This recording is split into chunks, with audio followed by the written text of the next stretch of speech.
नमस्कार, मैं हूं संजय शर्मा। आप देख रहे हैं 4PM news network. Modi ji ने किसी तरह तीसरी बार सरकार तो बना ली, पर थोड़ा बारीकी से देखेंगे तो पता चलेगा कि हमेशा तने हुए मोदी जी आजकल झुककर चलने लगे हैं। वक्त का नजारा है, वक्त की हर शय गुलाम, वक्त के दिन और रात। पहली सरकार में इन्होंने रातों रात नोट बदल दिए, दूसरी सरकार में किसानों के काले कानून ले आए। लेकिन अब वक्त का नजारा देखिए और गठबंधन की सरकार का जलवा देखिए। मोदी सरकार अब एनडीए की सरकार हो गई है। नीतीश कुमार और नायडू सत्ता की कुर्सी की वो दो टांगे हैं जो अगर हटी तो कुर्सी गई और मोदी जी गए। इसलिए बिहार और आंध्र प्रदेश को बजट में खुलकर पैसा बांटा, हाथ जोड़े हुए हैं कि भाई जो मांगोगे दे दूंगा, बस कुर्सी मत गिराना। मोदी की कमजोरी अब सरकार के कामकाज में भी दिखने लगी है। पिछली सरकार में अकड़ इतनी थी कि किसानों को 18 महीनों तक रोड पर बिठाए रखा, सड़क पर बैठे रहे, आंदोलन करते रहे। कंगना रनौत कह रही हैं किसान आंदोलन में रेप हुए थे, लाशें पड़ी थी। भड़क गए हरियाणा के किसान और सबक सिखाने का ठान लिया है और बीजेपी ने कंगना रनौत से किनारा कर लिया है। लेकिन ये बात अलग, उस आंदोलन में उन पर लाठियां बरसाई गई, मणिपुर में तिराही तिराही मांग होता रहा, लेकिन मोदी जी ने मणिपुर जाना जरूरी नहीं समझा। मगर चिल्ला चिल्ला कर मुसलमान मंगलसूत्र करने के बाद भी जब सरकार जोड़ तोड़ करके बनानी पड़ी तो विनम्र होना मोदी की मजबूरी हो गई है। सिर्फ अगस्त के महीने में अपनी 3 खराब नीतियों को मन मसोस कर वापस लेना पड़ा है, क्योंकि विपक्ष तो है ही, सहयोगियों ने भी काम का रिपोर्ट कार्ड लेना शुरू कर दिया है। आइए मैं आपको एक एक करके इन 3 नीतियों को दिखाता हूं, जिन्हें वापस लिया जाना मोदी की इच्छा तो बिल्कुल नहीं थी, मगर नए समीकरणों में कमजोर पड़े मोदी की मजबूरी जरूरी हो गई। सबसे पहले लेटरल एंट्री स्कीम। हमारे देश में आईएएस नाम की एक अलग महिमा है। आईएएस या इंडियन एडमिनिस्ट्रेटिव सर्विस ऑफिसर, मतलब वो सबसे ऊंचे सरकारी अफसर जो देश के सारे बड़े फैसले लेते हैं। यूपीएससी नाम की वार्षिक परीक्षा से इनका चयन होता है, फिर एसडीएम के पद से शुरू करते करते कलेक्टर के पद से गुजरते गुजरते सेक्रेटरी के पद तक ये अफसर जाते हैं। हर बड़े विभाग का सबसे बड़ा अफसर सेक्रेटरी होता है। मसलन डिफेंस मिनिस्ट्री का सबसे बड़ा अफसर डिफेंस सेक्रेटरी, फाइनेंस डिपार्टमेंट में फाइनेंस सेक्रेटरी और देश का सबसे बड़ा अफसर कैबिनेट सेक्रेटरी। एक आईएएस अफसर कम से कम 15-20 साल की नौकरी का अनुभव लेकर जॉइंट सेक्रेटरी बनता है। इस पद से पॉलिसी मेकिंग जैसी बड़ी जिम्मेदारी उसको दी जाती है, क्योंकि उसको प्रशासनिक काम का लंबा अनुभव हो चुका होता है। अब मोदी जी की महिमा देखिए, आईएएस और यूपीएससी की परीक्षा को सीधे सीधे खत्म तो नहीं किया, मगर लेटरल एंट्री स्कीम निकाल दी, जिसमें कहा गया कि जॉइंट सेक्रेटरी के पद पर सरकार अपनी मर्जी से बाहरी लोगों की सीधी भर्ती कर सकती है। ऐसी भर्ती 3 साल के लिए होती है और 2 साल बढ़ाई भी जा सकती है। 2018 से 2024 तक मोदी सरकार ने ऐसे 63 अपॉइंटमेंट कर दिए थे, जिनमें से 57 लोग अभी भी काम कर रहे हैं। मोदी जी ने सोचा पैराशूट से कैंडिडेट उतारना यूं ही जारी रख सकते हैं, इसलिए 16 अगस्त को फिर से ऐसी 45 पोस्ट के लिए वैकेंसी निकाल दी, जहां आईएएस ऑफिसर के बजाय प्राइवेट सेक्टर से अपनी मर्जी के लोगों को जॉइंट सेक्रेटरी बनाया जाना तय कर लिया गया था। मगर 10 साल से पूर्ण सत्ता के नशे में चूर मोदी जी भूल गए कि अब वक्त बदल चुका है। केवल 3 दिन के अंदर यानी 19 अगस्त को सरकार ने अपना यह विज्ञापन वापस ले लिया। लेटरल एंट्री स्कीम से भर्ती बंद कर दी गई। अब जाहिर सी बात है कि मोदी जी तो बिना किसी कारण अपने आप तो फैसला बदलेंगे नहीं, तो आखिर हुआ क्या? क्योंकि स्कीम पूरे तरीके से रिजर्वेशन सिस्टम को खत्म कर रही थी, बहुजनों से उनका हक छीन रही थी, संविधान के आर्टिकल 15 के खिलाफ थी। विपक्ष तो इसके खिलाफ था ही, सहयोगी नीतीश कुमार और चिराग पासवान ने भी झंडा बुलंद कर दिया। इस बार मोदी जी डर गए। समझौता हुआ कैसे? चुनाव में अब की बार 400 पार का नारा दे डाला था मोदी जी ने, लेकिन इस नारे ने संदेश दिया कि अगर इतनी सीट आ गई तो ये संविधान बदल सकते हैं। SC ST समुदाय के हित में जो संविधान के नियम हैं उनको हटा सकते हैं। इसलिए इस समुदाय ने एकजुट होकर उत्तर प्रदेश में भाजपा को ऐसी पटकनी दी कि 56 इंच सीने वाले मोदी जी अब नीतीश नायडू वाले मोदी बन गए हैं। उसी तरह से ये लेटरल स्कीम भी पूरी तरह से रिजर्वेशन के खिलाफ थी, क्योंकि प्रशासनिक सेवा में प्रमोशन का नियम रिजर्वेशन के हक में है। मतलब अगर 20 पोजीशन प्रमोशन के लिए खाली हैं तो 15% रिजर्वेशन के हिसाब से कम 3 सीटों पर शेड्यूल कास्ट समुदाय के ऑफिसर्स को प्रमोशन देना होगा। लेकिन लेटरल स्कीम में भर्तियां इंडिविजुअल लेवल पर कर दी गई, यानी एडवर्टीजमेंट तो 45 पोस्ट का निकला, मगर इसे पढ़ा इस तरह जाएगा। डिफेंस डिपार्टमेंट में 2 जॉइंट सेक्रेटरी चाहिए, फाइनेंस में 1 चाहिए। जब 2 या 3 सीटें होंगी तो रिजर्वेशन मिलेगा ही नहीं, क्योंकि 15% रिजर्वेशन का फायदा देने के लिए कम से कम 10 पोस्ट एक साथ होंगी, तब किसी एक को फायदा मिलेगा।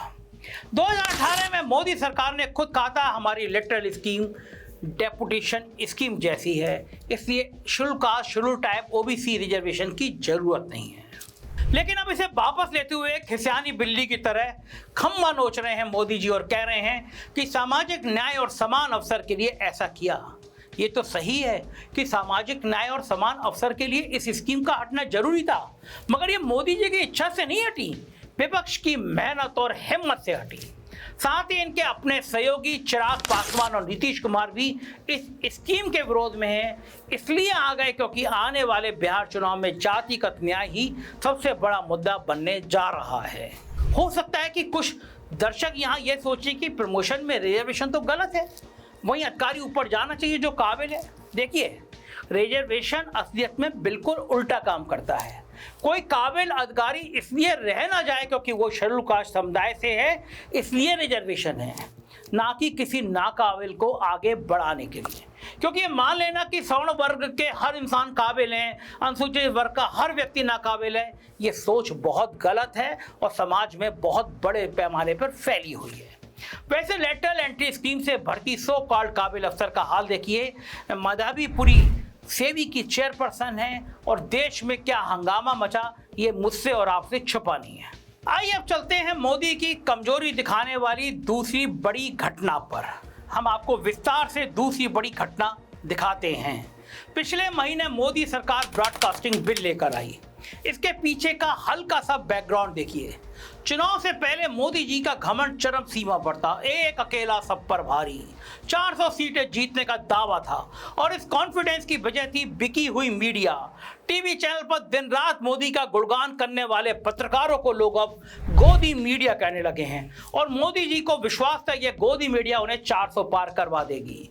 लेकिन यूट्यूब पर सच्चे पत्रकारों ने जब जलवा दिखाया तो लोग असली खबर के लिए यूट्यूब की तरफ बढ़ गए, 4PM की तरफ बढ़ गए। महीनों से 4PM देश का पहला सबसे ज्यादा देखे जाने वाला चैनल बन गया, क्योंकि हम सही खबर, सच खबर आपको दिखा रहे थे। जो खबरें गोदी मीडिया छुपा रही थी, हम और हमारे जैसे लोग यूट्यूब पर बता रहे थे। मोदी जी ने तब यूट्यूब को हल्के में लिया था और सीटों का भारी नुकसान हो गया। अब आने वाले समय में भी इलेक्शन तो होंगे, जैसे बिहार और हरियाणा में चुनाव होने वाले हैं, महाराष्ट्र में होने वाले हैं, और जो यूट्यूबर सर पर कफन बांधकर सच्ची खबर बताने निकले हैं वो तो रुकेंगे नहीं। इसलिए मोदी जी ने हम सबको रोकने के लिए ले आए ब्रॉडकास्टिंग बिल। ब्रॉडकास्टिंग बिल के हिसाब से कोई भी व्यक्ति जो न्यूज और करंट अफेयर दिखाएगा वो डिजिटल न्यूज ब्रॉडकास्टर कहलाएगा।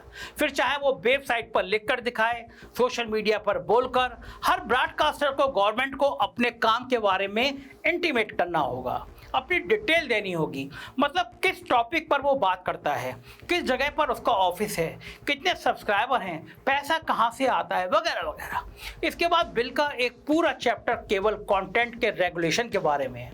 हर न्यूज और करंट अफेयर दिखाने वाले ब्रॉडकास्टर को एक ग्रीवेंस अफसर अपने ऑफिस में रखना पड़ेगा, जो उस चैनल के कंटेंट के खिलाफ किसी भी शिकायत को सुनेगा, शिकायत का दायरा सरकार तय करेगी, यानी यूट्यूबर को कंटेंट ना बनाने दिया जाए, बस कंडीशन और शिकायत के मकर जाल में फंसा दिया जाए। मजे की बात यह है कि यह बिल सलाह मशवरे के लिए पूरी जनता को दिखाया भी नहीं गया, जैसा अमूमन होता है, बस अपने कुछ लोगों को भेजा गया। लेकिन ऐसी धूर चालें कहाँ छुपी रहती हैं। इंटरनेट पर इस बिल का बहुत विरोध हुआ, संसद में विपक्ष ने भी हंगामा किया, और अब क्योंकि विपक्ष के पास वो ताकत है कि उनके हंगामे में असर है, इसलिए 12 अगस्त को सरकार ने अपना बिल वापस ले लिया। अब वो दोबारा इसे ड्राफ्ट करेगी, और अगर दोबारा भी बोलने की आज़ादी छीनी गई तो हम 2 बार क्या 1000 बार इसका विरोध करेंगे, डंके की चोट पर करेंगे, सड़क पर आकर करेंगे। अभी की खबर यह है कि मोदी जी के कंधे जनता और इंटरनेट की ताकत के आगे झुक गए हैं। अब तीसरी और आखिरी बड़ी खबर पर आते हैं। 23 जुलाई को निर्मला सीतारमण बजट लेकर आई। हमेशा की तरह इस बार भी मिडिल क्लास के लिए उस बजट में कुछ नहीं था, मगर मिडिल क्लास तब बौखला गया जब पता चला उनको कुछ देने की बजाय उनसे छीना जा रहा है। बजट में प्रॉपर्टी बेचने पर इंडेक्सेशन बेनिफिट की सुविधा को हटा दिया गया, मगर long term capital gains tax को 20% से घटाकर 12.5% कर दिया गया। आसान भाषा में समझते हैं, मान लीजिए आपने आज से 20 साल पहले एक मकान 30 लाख में खरीदा था।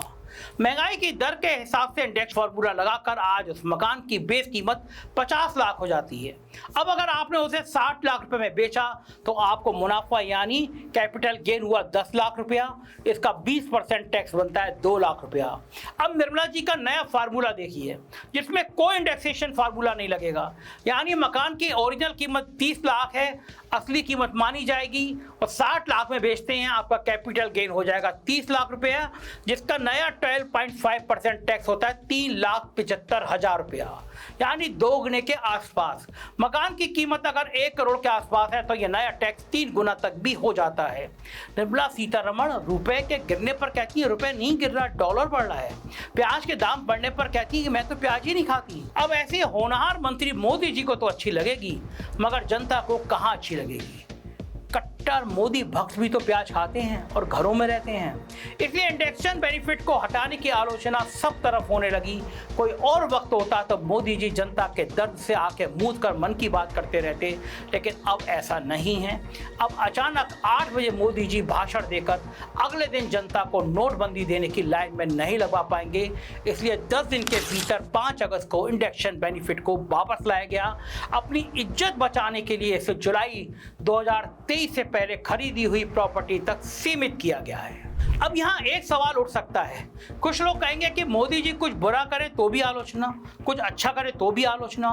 मोदी भक्त कहेंगे कि इलेक्ट्रल स्कीम वापस ले ली या इंडेक्सेशन बेनिफिट फिर से दे दिए गए, ये काम भी तो मोदी जी ने किए। जी नहीं, मोदी जी ने नहीं किए, ये काम प्रजातंत्र की ताकत ने मोदी से करवाए हैं।